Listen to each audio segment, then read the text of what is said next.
Lehenengo gauza, eskerrak eman behar dizkizuet, zuei, Artizarra antolatu dezuen hoi, sekulako idea izan dezuelako eta baita lortu dezuelako gauzatzia. Guretzat eukitzia eskura horrelako ikertzaile sare zabal bat, euskaldunak eta bertako irizpideekin lujoa da. Gure lanerako ezinbestekoa da kontrastatzia jasotzen ditugun albiztiak, ikustia testu inguruan benetan ze balio daukaten eta zer esanik ez lehenengo eskutik jasotzia ikertzaileek berek egiten duten lanaren berri. Orduan horretarako tresna izugarria da Artizarra eta seguru nago probetxo handia aterako diola. Gainea, ja parte hartzen dute bertan, lehendikan ere elkar ezagutzen genuen jende askok, baina beste batzuk ez. Orduan horretarako ere balioko du.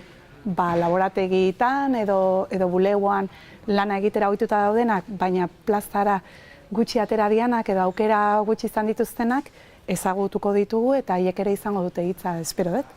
Orduan horregatik guztiagatik, begon deizuela, Artizarra tarrok.